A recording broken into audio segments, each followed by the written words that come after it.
Hello, baseball fans, and welcome to Locked On MLB, part of the Locked On Podcast Network, where it's your team every day. This is the daily podcast. We talk about all of Major League Baseball. I am your host, Paul Francis Sullivan. If you don't believe me, look at my lower third. You can call me Sully. I am an Emmy-nominated television producer who has been a podcaster for baseball for well over a decade now, and I'm now smack dab in the middle of my fifth season here on the Locked On Podcast Network. Follow our show at Locked On MLB Pods on Twitter and on Instagram, and I'm your pal Sully. I'm at Sully Baseball on Twitter, Sully Baseball Podcast on Instagram. But hey, it's Monday, and you know what it is. It's not Tuesdays with Maury. It's Mondays with Millard with the AZ on Ed Miller. Thomas, tell people who you are. That's right. Always got to represent the brand. Miller Thomas, host of the Locked On Diamondbacks podcast, of course. Follow me on Twitter at CreatorThomas24 for my personal account, or you can look up Locked On Diamondbacks, both Twitter, Instagram for the podcast handle, and please hit subscribe on the Locked On Diamondbacks YouTube channel. All right. Hey, look at those of you who listen to the show know that I posted something late Sunday, early Monday, where I did basically a weekend review. I recorded one thing on Friday, one thing on Saturday, one thing on Sunday. I didn't know how things were going to turn out. I intentionally avoided talking about one particular series, and we're going to fold it into today's show a little bit. We're recording. This is going to be dropping on Monday, the 10th day of April, 2023. And in case you're wondering, it's not a 2022 show.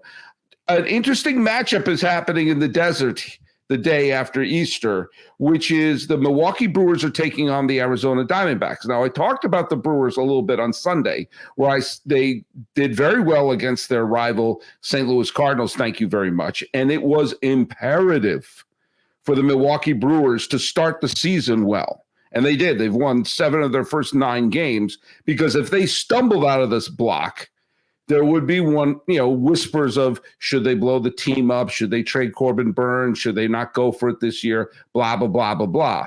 They had to start the season well, and they've done exactly that. And they certainly held their own against the St. Louis Cardinals.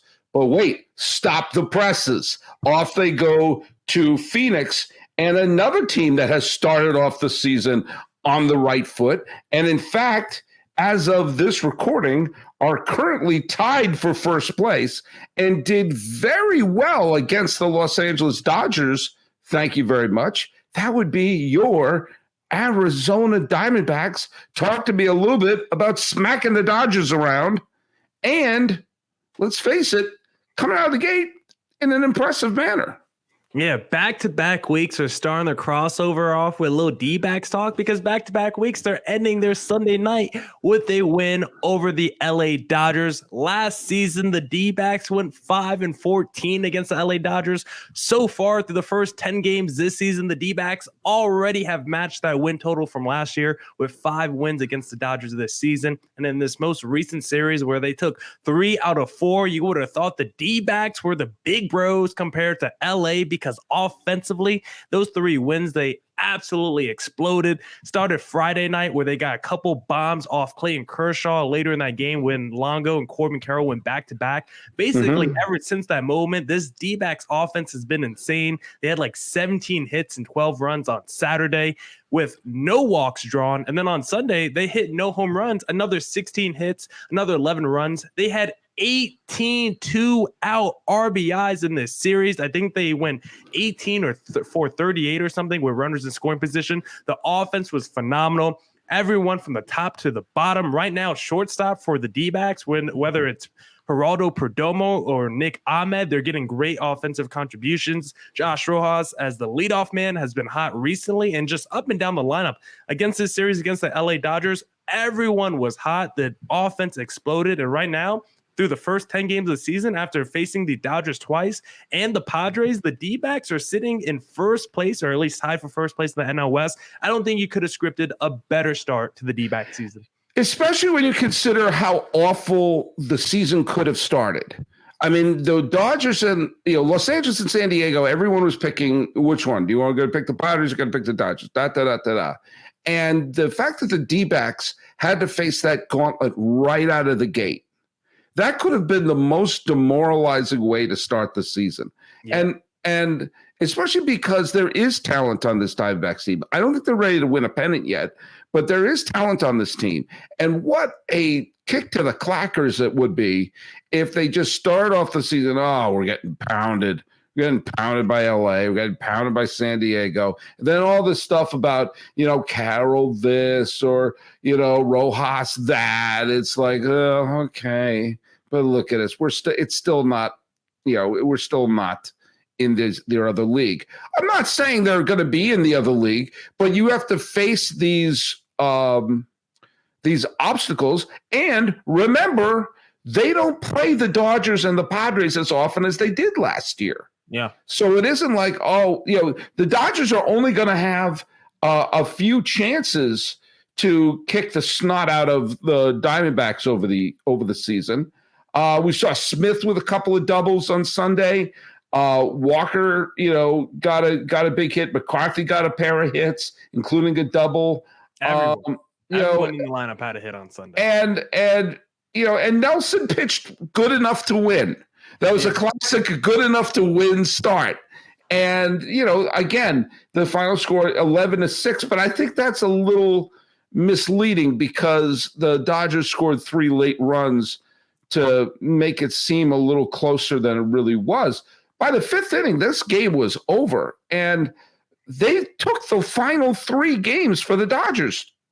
In that 4-game set, I bet if I polled you and any other Diamondback fan, they would have been happy with a split of the 4 games. They took 3 out of 4.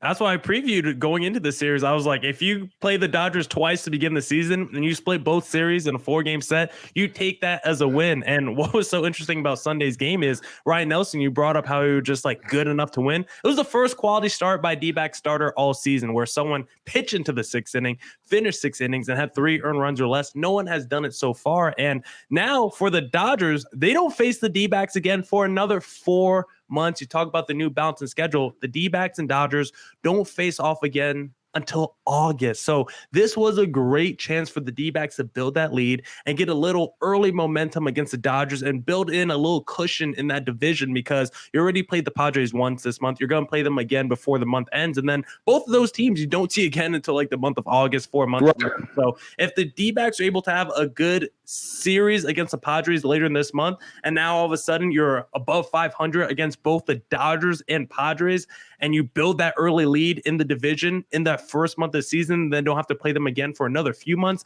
That's a great start to this D-backs season if you're a D-backs fan, and it's something that we probably weren't expecting at all because the D-backs have hit some of the benchmarks that we thought they could have hit entering the season because we talked about how team speed was going to be their biggest weapon, and it has been. They currently lead Major League Baseball in stolen bases, but guys like Zach Gallen haven't exactly looked great. Guys like Merrill Kelly haven't exactly looked great, and Zach Davies just went down. He's going on the injured list. Madison Bumgarner has looked washed all season. He's looked washed in signing with the D-backs. So the rotation hasn't even come all around. Before these last 2 games against the Dodgers, the offense was one of the worst in baseball, and they're still in first place. This team probably hasn't even hit their stride yet. They're above 500 to start the year. I think good things are happening in Arizona right now. Here's a good sign for the Diamondbacks. They've had a game where they let up 6 runs, 2 games where they let up 6 runs, and another game where they let up 8 runs, and they won those 3 games. That they're games where they shouldn't be winning, that they win. There's like what I got on the Angels, that they're losing games that they shouldn't be losing. But the series we have coming up with Milwaukee starting on Monday, very interesting. As I said, the Brewers played very, very well, thank you very much, against St. Louis. They can pitch. We all see that they can pitch. We all see they got some timely hits and everything like that. And they've come out of the gate super strong. So it's got to make it – you're going to see these 2 teams that came out of the gate a little better than I think people thought they were going to, are now in a clash in the desert. And we're seeing who's the pitching matchup on Monday? Miley versus Zach Gallen. Don't forget, Wade Miley started his career with the D-backs. His one-time All-Star appearance was with Arizona in the 2nd year with the D-backs. So it's going to be a fun, old face of the franchise, not even face of the franchise, but old dog who used to be a member of the rotation versus Zach Gallen, who's the new legit stud who through his first 2 starts has looked awful. So Zach Gallen needs to get back on track on Monday. Well, he's looked awful, but the team still has a 6-4 record. All three of the West is really interesting. This Monday, the Padres and the Mets, Scherzer versus Darvish are pitching. That should be a very interesting game. Anytime the Giants and the Dodgers face off, Urias has looked very, very effective the first few starts. I was at one of the games that he pitched in LA, and Webb has he's got off to a little bit of a clunky start, but he's certainly a talented pitcher for San Francisco. So we're going to see. But the Diamondbacks want to stay in the party, and they've passed the first two tests. Here comes the next test, and what? It should be. I'll say it should be an interesting time to be for the Dbacks there. The Desert Dogs. The Desert Dogs.